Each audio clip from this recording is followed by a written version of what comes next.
So, jetzt befinde ich mich hier mittendrin in einer Gruppe von Rispenhortensien. Die Rispenhortensie ist nochmal eine ganz eigene Gruppe von Hortensien. Momentan voll im Trend, die Rispenhortensie. Sie hat eine völlig andere Blütenform. Das ist nämlich so eine Raute, so eine hochgestreckte, längliche Rautenform. Die Blüte selber ist also auch deutlich höher. Und die Pflanze wird auch deutlich höher als zum Beispiel eine Ball- oder eine Tellerhortensie. Also hier diese Vertreter der Rispenhortensien werden auch bis zu 3 Meter hoch oder sogar noch ein bisschen höher. Und der Wuchs dieser Pflanzen ist eher wie ein Strauch, so vasenförmig und ein bisschen schmaler. Und oben gehen die dann so breit trichterförmig auseinander.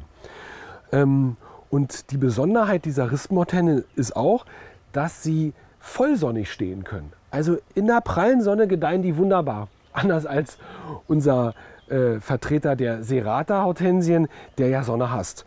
Also die können voll sonnig stehen, das finde ich sogar ganz super.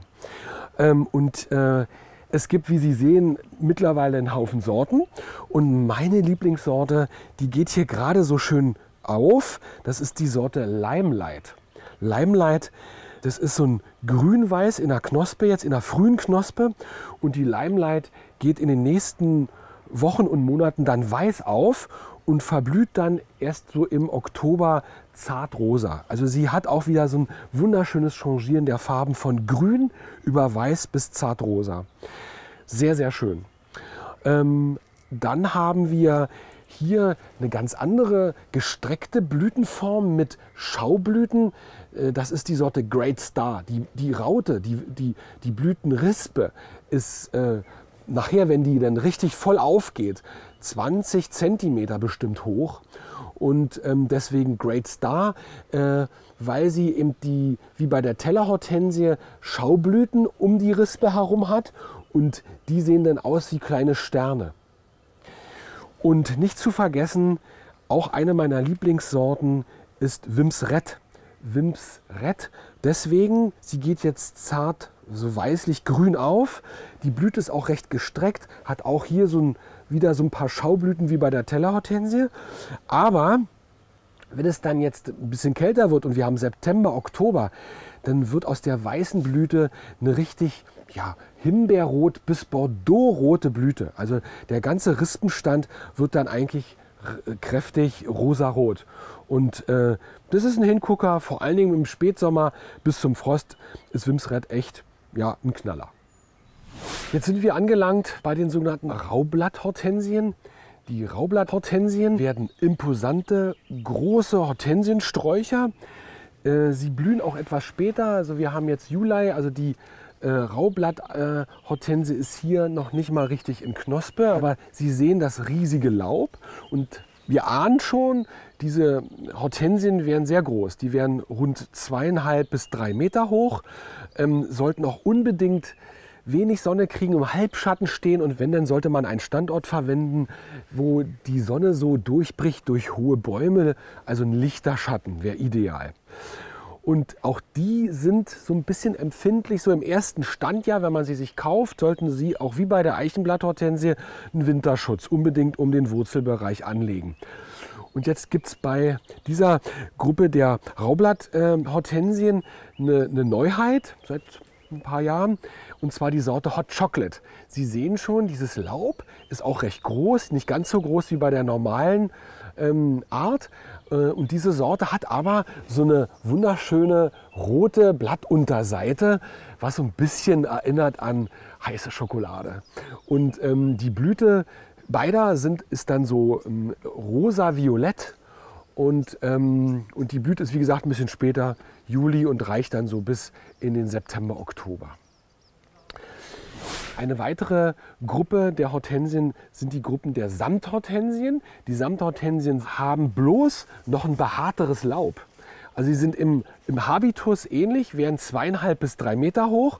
Und wie man sieht, die gehen so ein bisschen früher in die Blüte. Wir haben jetzt im Juli bereits hier sehr schöne Blüten, die so tellerförmig sind. Und wieder auch hier, wie bei der Tellerhortensie, die Blüten sind innen lila und außen die Schaublätter sind weiß. Und Und die Ansprüche sind ähnlich, also auch hier sollte unbedingt eine halbschattige Gartensituation gesucht werden. Und Sie finden es sehr, sehr gut, wenn Sie auf nährstoffreichen Böden stehen. Also hier für diese großen Laubhortensien müsste die Versorgung mit Nährstoffen optimal gemacht werden. Aber dazu komme ich nachher speziell nochmal zum Thema Düngung drauf.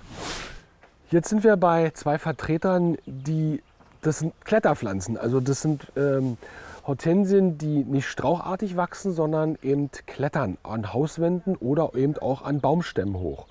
Und dazu gehört die klassische Kletterhortensie, wie wir sie hier zu sehen haben. Die Kletterhortensie liebt Sonne, also die kann auch vollsonnig stehen. Sehr schön, hier bei uns in Berlin haben wir viele märkische Sandkiefern in Gärten zu stehen und da kann man die Kletterhortensie schön dran pflanzen. Wenn die auch noch schön Sonne kriegt, ist das ganz toll. Sie blühte im Juli rum, also sie ist jetzt leider schon verblüht, sie blüht recht zügig. Man kann sie jetzt nach der Blüte stark schneiden, dann treibt die schön durch und blüht auch noch mal ganz prima im Verlauf des Sommers danach. Und wenn man die neu pflanzt, im ersten Jahr oder im zweiten und auch manchmal im dritten ist die manchmal so ein bisschen faul, was das Klettern angeht. Also sie ist nicht so zügig in den ersten Jahren, aber wenn sie sich einmal richtig etabliert hat und ist schön angewachsen, dann geht die ruckzuck ganze Stämme hoch und ist also sehr anspruchslos auch und gut zu pflegen. Ja, ist also relativ unkompliziert. Eine Diva dagegen ist so ein bisschen die Spalthortensie, die wir hier haben. Die blüht auch noch hier. Deutlich anders. Bei der Kletterhortensie ist es eine eindeutige richtige Dolde so. Und hier ist es eher so wieder eine Rispe, so wie die Rispenhortensie.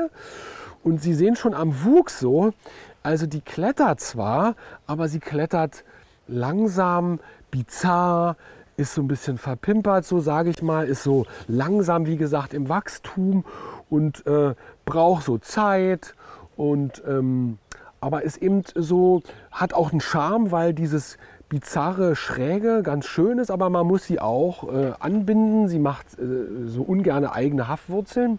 Aber die Blüte ist durchaus ansehnlich, auch wie gesagt, so wie so eine Rispe, wieder mit den Schaublättern um die Rispe herum. Und der Anspruch ist ähnlich, so wie bei der Kletterhortensie, nicht sehr hoch und sie sollte nicht ganz prallsonnig stehen, so halbschattig bis sonnig darf sie durchaus dann im Garten verwendet werden.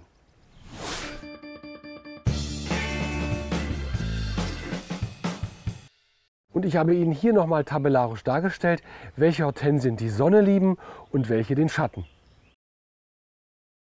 Also schattig liebende Hortensien, also unter Gehölzen und so in Waldsituationen. Dazu gehört die Schneeballhortensie, die Raublatt- und Samthortensie und die Eichenblatthortensie.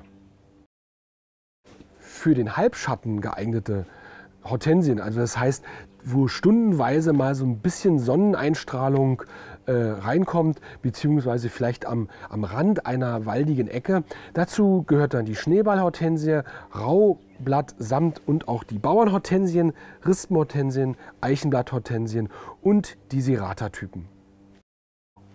Und dann die dritte Gruppe, hier geht es dann richtig um Sonne und lichten Schatten, also wo überwiegend eine direkte Sonneneinstrahlung herrscht.